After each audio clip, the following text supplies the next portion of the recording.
थेट जाऊया आपण विधान भवनात. आमच्या प्रतिनिधी सीमा आढे आपल्याबरोबर जोडल्या जातात. काय नेमकी परिस्थिती आहे तिथून आपण जाणून घेऊया सीमाकडून. सीमा, सगळे कर्मचारी बाहेर सध्या थांबलेले दिसत आहेत. काय नेमके सध्याचे या संदर्भातले तपशील आहेत? नक्कीच अनुपमा, विधान भवनाला बॉम्बने उडवण्याची धमकी मिळाल्यानंतर खरं तर जे कर्मचारी विधान भवनाच्या आत प्रवेश करत होते त्यांना सगळ्यांना थांबवण्यात आलेलं होतं.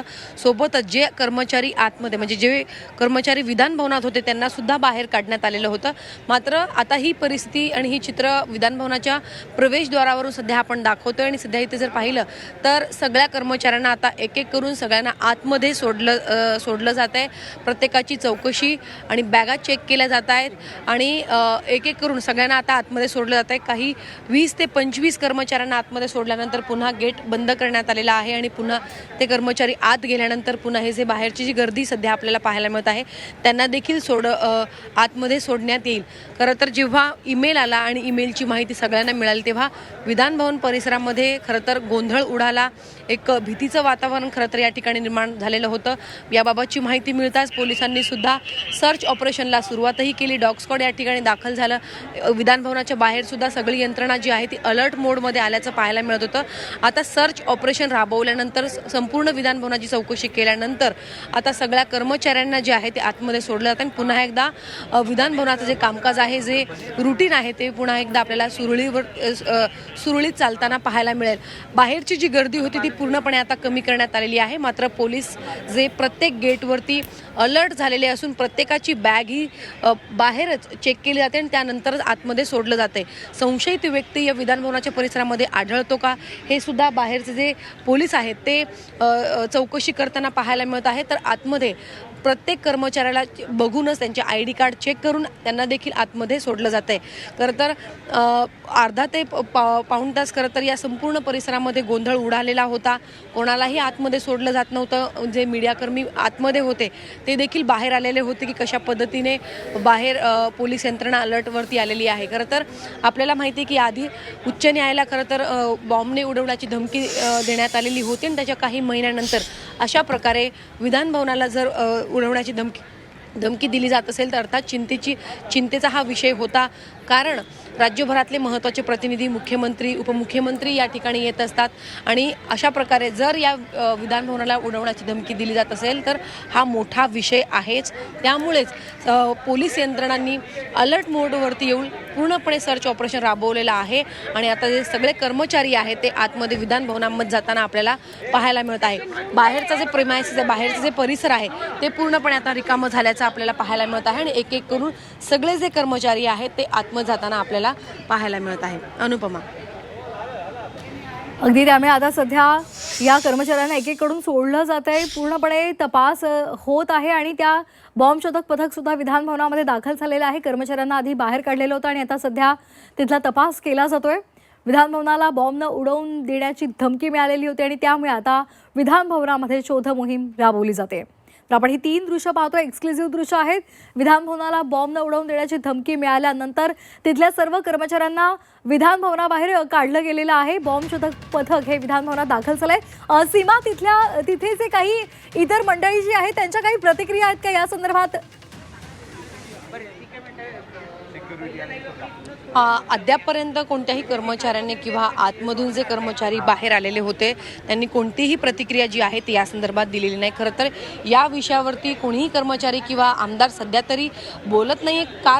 याचं कारण म्हणजे सध्या पोलिसांनी सर्च ऑपरेशन राबवलेलं आहे. या सर्च ऑपरेशनमध्ये पोलिसांना काय आढळलं आणि कशा पद्धतीनं सर्च ऑपरेशन राबवलं गेलं, कशा प्रकारे ही धमकी मिळालेली आहे, ह्या सगळ्या संदर्भात पोलीस आणि नक्की अधिकृतपणे काय स्पष्टीकरण दिलं जातं हे पाहणं महत्त्वाचं असणार आहे. मात्र सध्या जी चित्र आपण विधान भवनाच्या बाहेरून पाहतोय, बाहेरचं जे परिसर आहे ते रिकामं झालेलं असून आतमध्ये सगळ्यांना सोडलं जाते. खरं तर मीडिया प्रतिनिधींना सुद्धा आतमध्ये जाण्याची विनंती जी आहे ती पोलिसांमार्फत केली जाते. सगळे जे कर्मचारी आहेत ते सुद्धा आतमध्ये गेल्याचं आपल्याला पाहायला मिळत आहे. त्यामुळे काय प्राथमिक चौकशीमध्ये आढळलं, कशा प्रकारे हा मेल जो आहे तो आलेला होता, कोणावरती खरं तर संशय आहे आहे, या संदर्भात काय स्पष्टीकरण दिलं जातं हे पाहणं महत्त्वाचं असणार आहे.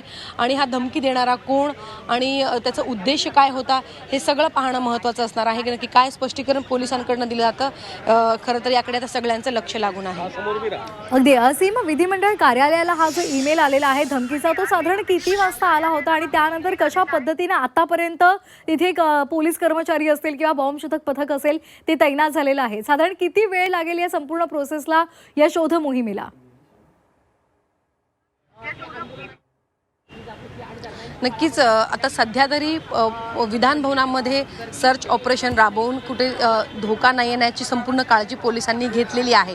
ईमेल साधारण खरं तर 8:30च्या दरम्यान आला असावं, कारण या संदर्भातली माहिती आणि सगळ्या कर्मचाऱ्यांना थांबवण्यात खरं तर 9 वाजता म्हणजे 9 वाजता सगळ्यांना सांगितलं की आतमध्ये जाऊ नका आणि आतमधले जे कर्मचारी होते त्यांना बाहेर काढण्यात आलेलं होतं. त्यामुळे 8:30 पावणे 9च्या दरम्यान हा ईमेल जो आहे तो आल्याचं कळतंय. त्यामुळे पूर्ण म्हणजे स्पष्टीकरण पोलिसांमार्फत काय येतं हे पाहणं महत्त्वाचं असणार आहे, कारण या विषयावरती त्यांची प्रतिक्रिया जाणून घेणं हे अतिशय महत्त्वाचं असेल. कारण या संपूर्ण परिसरामध्ये सध्या भीतीचं वातावरण आहे. सगळे जे कर्मचारी आहेत त्यांना खरं तर सांगण्यात आलेलं आहे की आतमध्ये आता काहीही जे आतमध्ये ज्या पद्धतीने ईमेल आलेला होता त्या प्रकारची परिस्थिती आतमध्ये नाही आहे. हे सगळ्यांना सांगितल्यानंतर सगळी जी परिस्थिती आहे ती कुठेतरी सुरळीत करण्याचा प्रयत्न जो आहे तो पोलीस यंत्रणांकडनं झालेला आहे. पोलिसांकडनं आता काय स्पष्टीकरण येतंय याकडे सगळ्यांचं लक्ष आहे. खरं तर धमकी देणारा कोणाच्या मार्फत हा जो ईमेल आहे तो आलेला आहे, या ईमेल मागचा उद्देश काय, आणि सोबतच खरं तर अशा प्रकारची जर धमकी मिळाली तर याही अँगलने चौकशी केली जाते की विधान भवनाची कोणी रेकी केली का, किंवा काही संशयित व्यक्ती या ठिकाणी आढळून आले होते का, आणि जे CCTV आहे ते सुद्धा चेक करण्यात येतात का हे सुद्धा पाहणं महत्त्वाचं असणार आहे. आता ईमेल नक्की कोणत्या ठिकाणाहून आला, कोणत्या लोकेशनवरून आला, तो लोकेशन सुद्धा चेक करण्यात येईल. मुंबईतून आला की मुंबईच्या बाहेरून की इतर राज्यातून आला, या अनुषंगाने या अँगलने सुद्धा पोलीस आता चौकशी करणार. त्यामुळे काही वेळ आपल्याला प्रतीक्षा करावी लागणार आहे आणि संपूर्ण माहिती ही पोलिसांकडनं दिली जाईल. आणि मुख्यमंत्री देवेंद्र फडणवीस कारण ते गृहमंत्री आहे, त्यामुळे त्यांची प्रतिक्रिया खूप महत्त्वाची असणार आहे. या संपूर्ण बाबतीत ते वरिष्ठांकडनं माहिती घेतील आणि त्यानंतर स्वतः मुख्यमंत्री देवेंद्र फडणवीस या विषयावरती बोलण्याची शक्यता जी आहे ती वर्तवली जाते. कारण संवेदनशील असं ठिकाण आहे, सध्या अर्थसंकल्पीय अधिवेशन आहे आणि अर्थसंकल्पीय अधिवेशन सुरू असताना अशा प्रकारे जर धमकी मिळत असेल तर अर्थात चिंतेची बाब आहे. त्यामुळे सर्व अँगलने चौकशी केल्यानंतर या संदर्भात काय नक्की स्पष्टीकरण राज्य सरकारकडनं येतं, पोलिसांकडनं येतं हे पाहणं महत्त्वाचं असणार आहे. मात्र सध्याची ही चित्र आहेत, सगळ्यांना आतमध्ये सोडलं जातं आहे आणि संपूर्ण चौकशी केल्यानंतर हे जे संपूर्ण जे परिसर होतं ते सुद्धा रिकामं करण्यात आलेलं आहे. त्यामुळे विरोधकांकडनं तर या घटनेवरून टीका केली जाईलच की कायदा आणि सुव्यवस्था प्रश्न जो आहे तो राज्यामध्ये निर्माण झालेला आहे, अशा प्रकारची प्रतिक्रिया त्यांच्याकडनं देण्यात येईलच. मात्र दुसरीकडे सरकारकडनं मुख्यमंत्री देवेंद्र फडणवीस या संपूर्ण विषयावरती काय नक्की माहिती देतात हे पाहणं महत्त्वाचं असेल. अगदी सीमा, तू आता अत्यंत महत्त्वाचा मुद्दा मांडलेला आहे, तो म्हणजे महत्त्वाचं आणि सर्वात सुरक्षित असं हे विधान भवन आहे आणि सध्या तिथे तर अधिवेशन सुरू आहे आणि या अधिवेशन काळामध्ये जर अशा पद्धतीचा ईमेल येत असेल तर ही खरं तर खूप गंभीर बाब आहे. कारण आपले सगळे जास्तीत जास्त मंत्री हे या अधिवेशन काळामध्ये विधिमंडळात असतात, कामकाज सुरू असतं, इतर सामान्य जनता असतील किंवा अनेक नेते मंडळी त्यांच्या बरोबरचे इतर पदाधिकारी सुद्धा या विधान भवनामध्ये येत असतात. त्यामुळे सुरक्षिततेचा मुद्दा हा खूप महत्त्वाचा आहे आणि यावरून खरंच या पुढच्या काळामध्ये किंवा अगदी येत्या काही तासांमध्येच विरोधकांकडून या संदर्भात सरकारला धारेवर धरलं जाईल.